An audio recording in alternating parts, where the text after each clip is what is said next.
Genes of glycogen storage diseases. Glycogen storage disease is a rare genetic condition where the body cannot properly turn sugar into energy or store it for later. It happens because a specific tool, an enzyme, is missing or not working, causing sugar to build up in the liver or muscles and lead to health problems. Let's discuss the inheritance of glycogen storage diseases in next generations. Most types of glycogen storage diseases are inherited in an autosomal recessive pattern, meaning an individual must inherit two mutated copies of the responsible gene, one from each parent, to develop the condition. If an individual carries only one mutated copy, they are a carrier and typically exhibit no symptoms. The majority of glycogen storage diseases types, including Type I, von Gierke disease, Type II, Pompe disease, Type III, Cori disease, and Type V, McArdle disease, follow this mechanism. What is the transmission risk of this disease in next generation?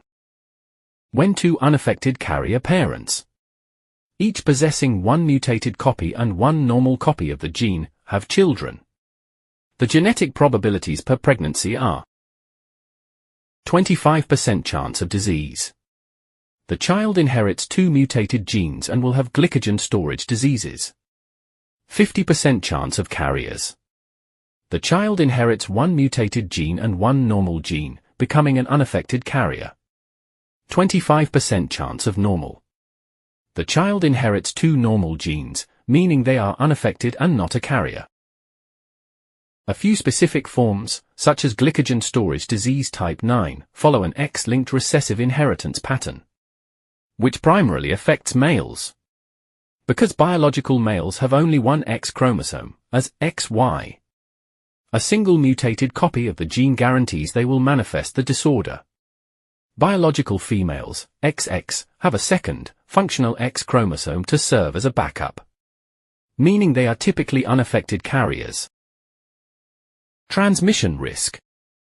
If the mother is a carrier, her sons have a 50% chance of inheriting the disease, and her daughters have a 50% chance of becoming carriers. If the father has the disease, he cannot pass the trait to his sons, but 100% of his daughters will be carriers. So the summary of genetics of this disease will be: the clinical manifestation of glycogen storage disease stems directly from inherited errors in carbohydrate metabolism, mostly occurring when both parents pass on a mutated gene copy.